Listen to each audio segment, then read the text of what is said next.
If you're thinking of living in Boise or moving to Boise, you're probably curious about what water is like here in the Treasure Valley. How much does it cost to water your lawn? What are the differences between owning your own well or being connected to city service? In this video, I'm going to answer all of your questions related to water here in Boise. Hey, what's up? It's Benj here with Triple Cord Real Estate, and I am happy to be back with you after being sick for a little while. So in this video, I'm going to talk all about water. And first, let me talk about irrigation. How much does it cost to irrigate your lawn and everything connected to water rights here in Boise? Many homes have irrigation water. Not all, but many homes have irrigation water. And if you're in just a regular home, meaning you don't have a farm with lots of acreage, there's basically two possible systems of watering. The first is the flood system.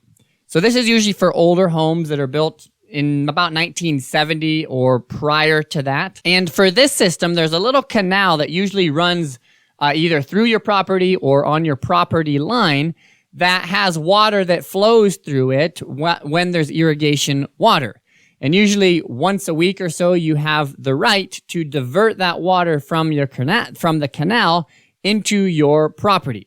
Usually there's a little gate that you open up, and then the water then will run onto your property, onto your lawn, for example, and it'll flood your lawn for about 24 hours a day out of the week. Now, the advantage to that system is that there's a lot less maintenance involved in the flood system. And because it floods onto your lawn, the water usually seeps down pretty deep, and you really only have to worry about watering your lawn one day out of the week. The disadvantage to this system is that if you miss your watering day for one reason or another, maybe you're out of town or you're unavailable for some reason, you have to wait another week in order to water your lawn.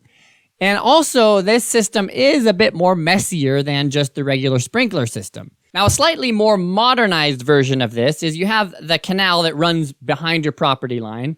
And when it's your watering day, you just drop a pump into the canal, and then you pump that water into a sprinkler system of yours, and then you just run your sprinklers for 24 hours straight. Now, the advantage to this system is you have more control over where you're actually watering on your property. The disadvantage to that, though, is that you are running a pump, usually for a 24-hour period of time, continuously one day a week. So there is an electricity cost to running your pump for 24 hours straight. The second system of watering here in the Treasure Valley is pressurized irrigation.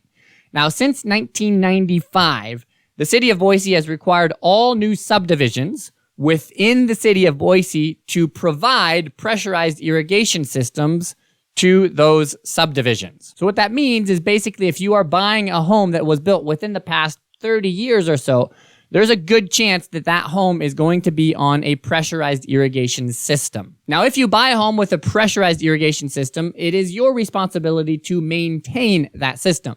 So if a sprinkler head goes out, you'll have to replace that. But the biggest thing to remember is that in the winter, it gets cold here in Boise. So you'll have to blow out your sprinkler heads. After they shut off the irrigation water, usually in the first week of October, there's still water sitting in your pipes. And because it gets cold here in Boise and pipes freeze, you have to blow that water out of your sprinkler system so that your sprinkler heads don't blow when they freeze over in the winter. So what you do every year is you pump pressurized air through your sprinkler system, and that pushes the water out of your sprinkler heads.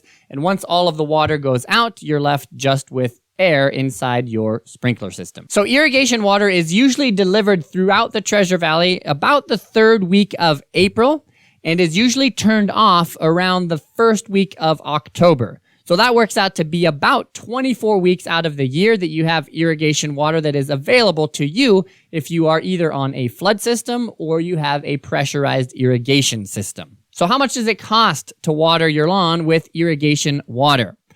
I have a regular sized home in a subdivision, so I have about slightly less than about a fifth of an acre. And this past year, I paid $33.87 for irrigation water for the year.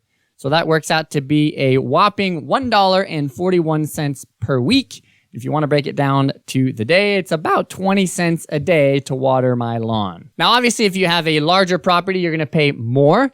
So my parents, for example, live on a 1-acre property, And last year, their water bill was $80. So irrigation water really is incredibly cheap here in Boise. So are there any even disadvantages to having irrigation water here?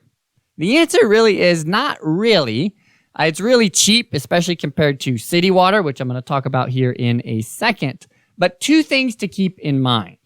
First of all, you can't drink irrigation water. So many properties will have a spigot that is connected to the irrigation water in case you need to spot water certain parts of your lawn. So you just have to remember that if you're used to putting your head under the spigot and drinking the water out of the hose, you can't drink that water unless you want to get some giardia or some other microbial bacteria.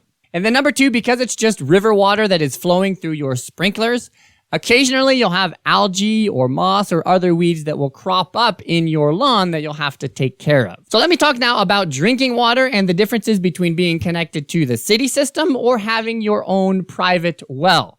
But first, if you are enjoying this video, tap the like button. That helps this video go out to more people like you, and it helps me to know that you like this kind of content. Thank you. So first of all, about 70% of our water comes from underground aquifers.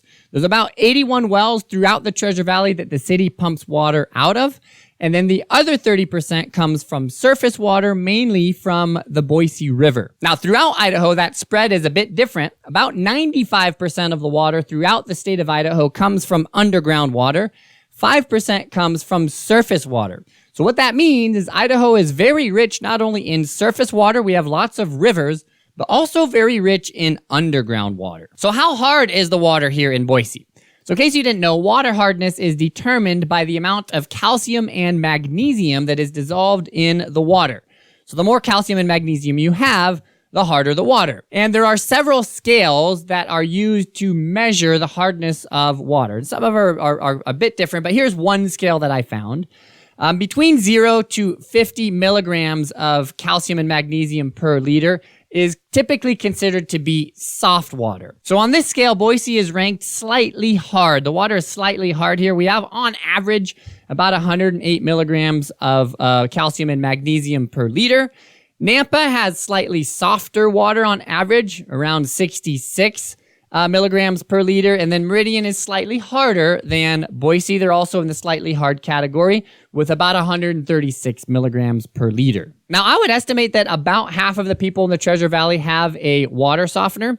You don't have to have one, but a lot of people do. Now, cost-wise, Idaho is ranked about the middle of the 50 states or maybe slightly higher. The average water bill in Idaho is about $40 per month.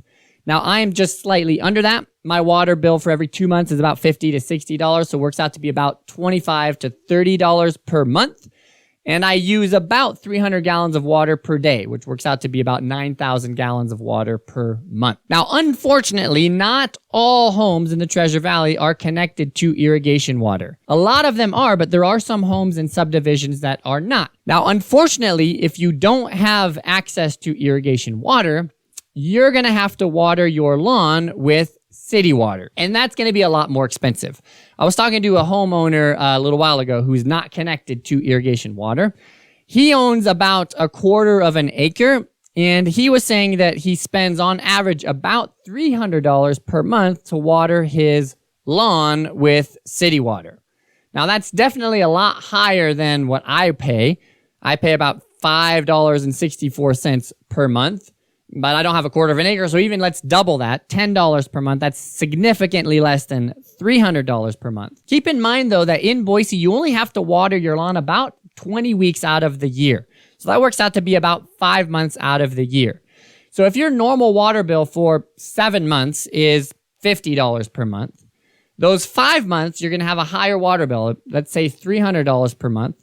That works out to be about $1,250 more per year that you would spend on water if you're not connected to irrigation water than you would spend if you were connected to the irrigation system. So if you're shopping around for a house and you find a house that's perfect for you, checks all of the boxes, and that's the house that you want, it might be worth it for you to spend that extra $100 per month to own that specific house, even if it doesn't have irrigation water. So let me talk now about wells.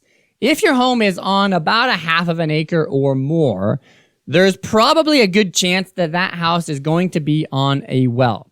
And And that's because homes outside of the city typically were on larger lots. And because they were outside of the city, they weren't connected to the city system. But every listing is going to indicate whether or not the house is on city water or on a private well. Now, if you buy a house with a well, you're going to want to have a well test.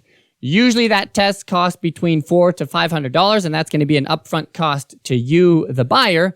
And what they'll test for is water quality, the output of the well, and the depth of the well. So how much does it cost to dig a well? A typical well in Boise is usually between 50 to 100 feet deep, give or take a few feet on either side. And what has happened over the past 5 or 10 years is homeowners have had to redig their well to get down into a lower aquifer. In Boise, there are several levels of aquifers. So the shallow aquifer is about 50 feet deep. And what has happened is homes that were built, say, in the 50s or 60s, typically that well tapped down into that shallow aquifer. Well, those shallow aquifers usually are replenished by water that has seeped out from the canals that have irrigated the fields or from watering of these agricultural lands. But over the past 20 years, a lot of those farms have been sold off to developers and turned into subdivisions. And because there's less runoff water seeping down into the shallow aquifer, those shallow aquifers have begun to dry up. Now, a typical domestic well can cost between $20,000 to $30,000 to dig, and it can take a while for a drilling company to actually come out to your property and re-drill your well. So what are the advantages and disadvantages of having your own well? First of all, if you have your own well, you're not connected to the city system, so you're not paying for every gallon of water that you're using. You also are more self-sufficient. So if the city system fails, you have your own system and you don't have to worry about it. You also might have better water quality if you have your own well. There's going to be less minerals, there's going to be less chemicals added to the water, so it's going to be a pure water that you're drinking. And you also can water your property if you have your own well with your well water. Now that's if you own less than a half of an acre. In Boise, you don't need a special water right to water your property with your well if you're watering less than half of an acre. There are some disadvantages to having your own well, though. One of them is going to be costs. It is pretty expensive to re-drill a well. And then also, if some of the parts on your well or on your pump fail, that is going to be an expense that you're going to have to come up with. So hopefully that answered all of your questions related to water here in Boise. If you'd like to see another video of mine about what it's like to live here in Boise, you can try this video right here.